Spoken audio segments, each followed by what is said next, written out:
சத்து மாவு மாதிரியான ப்ராடக்ட்ஸ் எல்லாம் உங்களுக்கு ஒரு மாசத்துல தீந்துரும், 25 நாள்ல தீந்துரும்.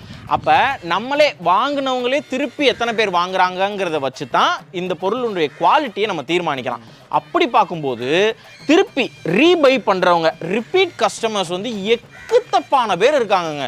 இப்போதான் வாங்கியிருப்பாங்க, ஒரு 20 நாளில் திருப்பி வாங்குறாங்க, அடுத்து ஒரு 10 நாளில் மறுபடியும் வாங்குறாங்க. அப்போ அவங்களுக்குலாம் நம்ம ஃபோன் பண்ணி கேட்கும்போது எங்கள் வீட்டில் இருக்கிற பெரியவங்களுக்கு இது ரொம்ப பிடிச்சிருக்குங்க, அவங்க இதை குடிச்சிட்டு எனக்கு கொஞ்சம் தெம்பா இருக்குன்ற மாதிரி ஃபீல் பண்ணுறாங்க, அதனால தான் நான் அதை வாங்குறேன். முக்கியமாக ஒரு விஷயம் சதீஷ், ஒரு கேன்சர் பேஷண்ட்டு, அவங்க வந்து த்ரோட் கேன்சர் அவங்களுக்கு. ஸோ அவங்களால எதுவுமே சாப்பிட முடியலை, முழுங்க முடியலை, கொஞ்சம் பேசுறதுக்கெலாம் சிரமப்படக்கூடியவங்க, சாப்பாடு அவ்வளோவா சாப்பிட முடியல. அவங்க பையன் வெல் டு டூ நல்லா இருக்காங்க, வசதியானவங்க, அவங்க ஒய்ஃப் இருக்காங்க.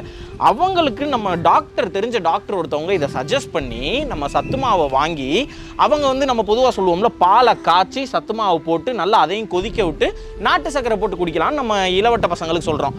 அவங்க வந்து நாட்டு சக்கரை போடாமல் ஒரு பிஞ்ச் உப்பு போட்டு அவங்களுக்கு கலந்து கொடுக்குறாங்க.